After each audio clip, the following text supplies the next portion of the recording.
Hello everyone, hope you are doing well. This is Arindam Sharma here. Today I am going to talk about something very important. It is about spirituality and psychology.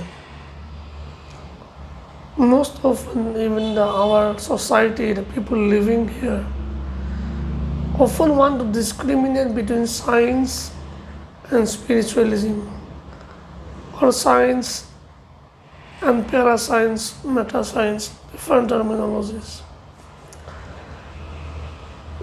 Some people fail to understand that psychology is not the study of the brain, it's study of the mind. Brain is composed of neurological connections, gray matter and other physiological substances. But what is the mind composed of? Where is the mind? What is its property?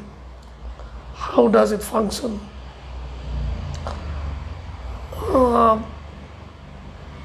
Mind it, for psychological disorders, we call them mental disorders, not disorders of the brain, rather disorders of the mind. Science by nature is exploratory. It's about searching. Science is never absolute. It's only absolute till you get proof or evidence on the that might made you to change or modify the existing concept or theory or hypothesis. Science is another path to understanding the divine, understanding the entire universe, from the minutest of the quarks, protoquarks, and the functional cells, nucleus, the genetic materials in the DNA, RNA, and to the biggest stars, nebulas, solar systems, galaxies, and such. Do not be limited by thinking that science is something that is opposite to spiritualism. Science is not opposite to spiritualism if you truly understand it. It is another part. So some people follow the path of belief. They believe everything that their guru says. They believe everything that been written in a book. Similarly, a scientist believes everything that he has found through his process of discovery or her process of discovery. They believe what's written in a science book. They believe what's been taught by their science teacher, or they believe in the findings of a scientist. If you look at it from a third person perspective, there is much of a difference. There are different ways, there are different processes of discovery.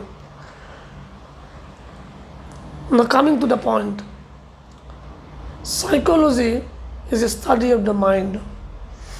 So when you say psychology is is there is there only one type of therapy? Is there only one type of understanding of the mind? I would beg to differ, because to truly understand the mind, you need to be able to connect to the mind of yourself as well as the mind that connects everything. See, we all know that everything in this universe is energy essentially, but each and every quanta of energy is converted to matter and converts back at the moment of time.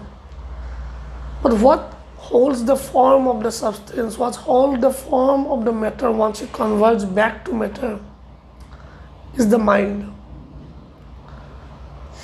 Whether you call it the Freud, Jung, or the great sages or rishis or tantrics,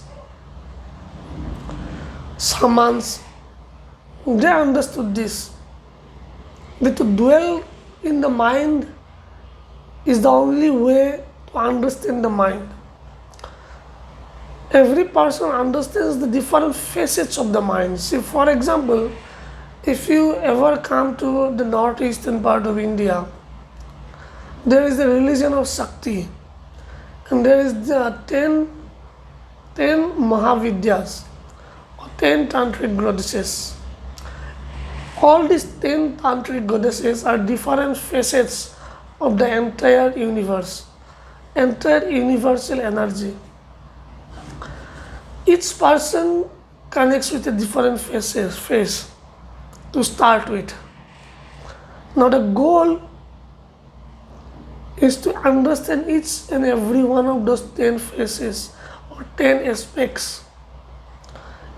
But every journey must begin somewhere, and you need to begin somewhere. If you want to come, you can contact me and you can come or you can learn about it.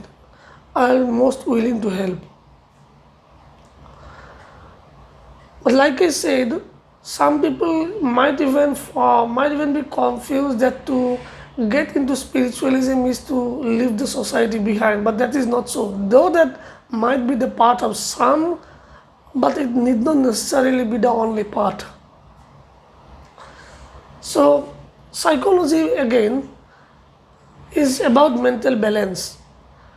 Now, for a mental balance to be there, all the pillars that keeps holding your mental structure must be solid and must be um, equally balanced, to reiterate the term. Only when each and every pillar is balanced and solid and standing on firm ground can your entire mental plane, mental structure be balanced. Balance is the ultimate aim of psychological studies. Psychological studies is nothing but appreciation of the mind, appreciation of the way it functions, and the application of that understanding to solve our mental issues, mental problems. So there is no one way in psychology or psychotherapy, there is no one way. There is only the way of discovery. You discover the mind, you learn the mind, you understand the mind, and you have the mind. Your mind is also a part of the universal mind. That is what is meant by saying that we are made in the image of God. So our mind is a part, is an image of the larger mind, the larger consciousness. Someday I will talk maybe more about the consciousness, but for today, this is where I am going to stop.